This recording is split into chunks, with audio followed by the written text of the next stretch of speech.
Hello everyone and welcome to a really wild game from the Chessable Masters play-in. It is Quang Liem versus Maksim Chigaev, and it's a brutal game where only two bishops, or rather a set of bishops and a set of pawns leave the board, and the final position is all the pieces are still on the board, but one of the players cannot move a single piece, as you've seen from the thumbnail.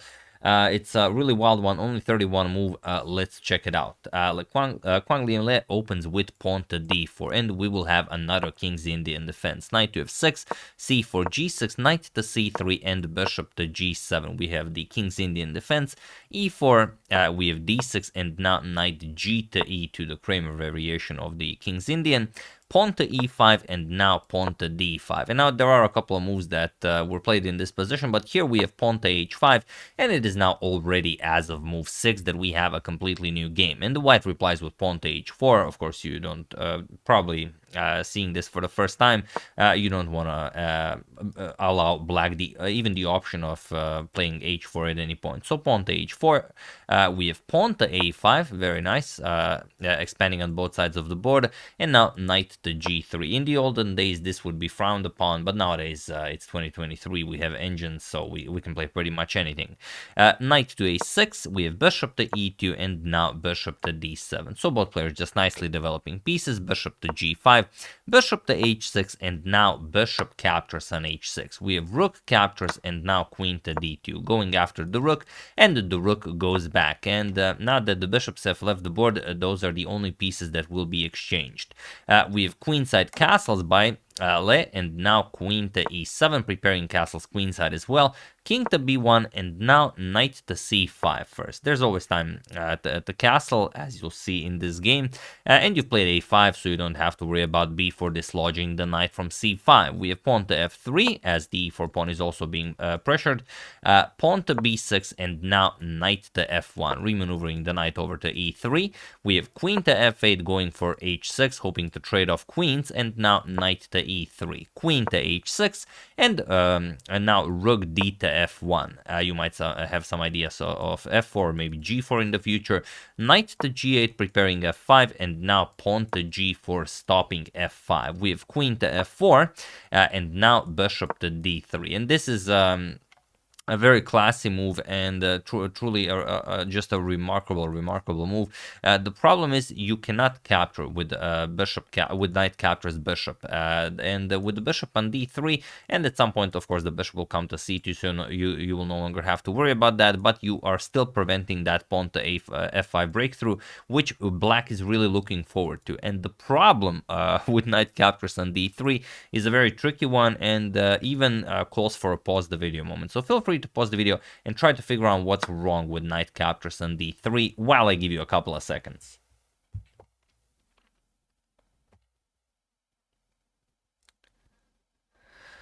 So for those of you who were able to do it, congratulations on spotting this incredible idea. And for those of you who just want to enjoy the show, it is pawn to g5. This traps the black queen on f4. Now you control f5, g6, f5, f6, and also pawn is controlling the g4 square.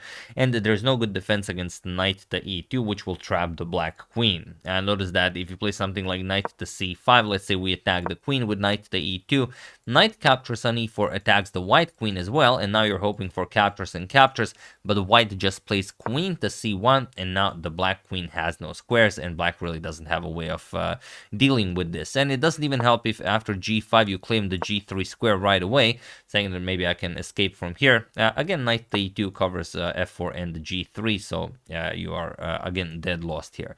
So that's the reason why knight captures on d3 is impossible, and congratulations to everyone who spotted this g5 idea. It's not an easy move to spot, because you want to capture back, but it's probably not that, so you look for something else, but still g5 is a very nice idea. So here, queen back to h6. Now again, g5 is possible right away, but first bishop to c2. We don't want to worry about this tension anymore in this game.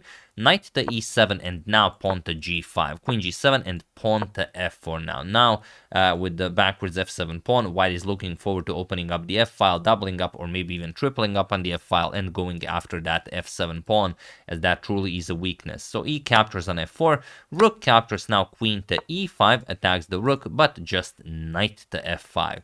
Even though you could consider a move like rook h to f1, and there's no shame in rook h to f1, it's a fine move, but knight to f5 is truly a classy move. Now the rook is nicely defended, and you can't capture the knight. If you capture the knight, then look at this. E captures on f5, and what do you play next? The rook to e1 is coming, whatever you play. If you trade, bishop captures, then just bishop captures on f5, and of course if knight captures, then rook to e1 wins the queen. And if you don't capture, you could of course just castle queenside, not better. Rook e1 attacks the queen, and once the queen moves, g7 is your only square, f6 is coming, and black just falls apart. Queen goes to g8, we're gonna capture on e7, threaten the rook after rook e8, rook f6, and you've completely paralyzed the black's pieces. The bishop has no useful moves, the knight also no useful moves, the rook, queen, and rook can't even move, so I mean, it's a terrible position.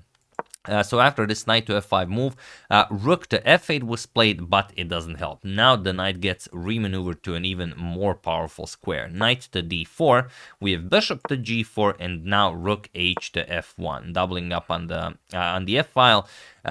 Probably your best option is just to castle and part with the f7 pawn, because defending it will not lead to anything good. But even this would be lost for black, because that's a really important pawn. That's the base of the pawn chain, and then everything just crumbles.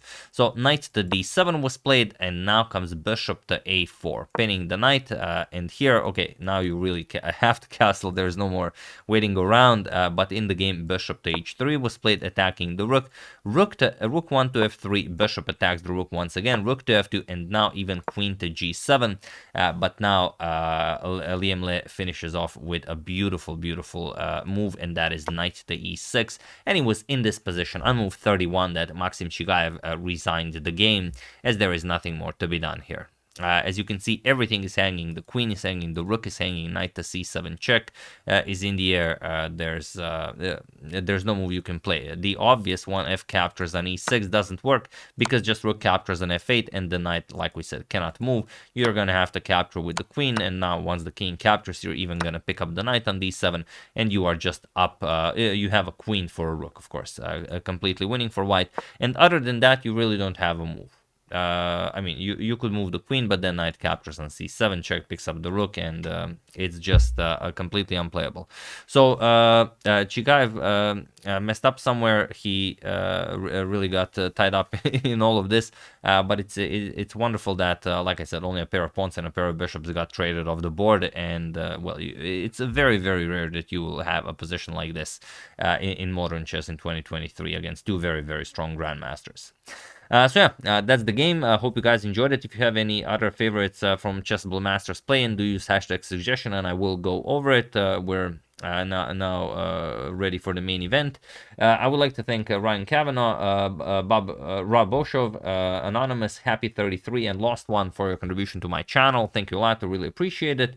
As usual, you can check 2 of my previous videos here. Thank you all for watching, and I will see you soon, continuing the coverage of everything that's happening in the chess world, and checking up on your suggestions as usual. So thank you all. I will see you soon, and have an excellent rest of your day.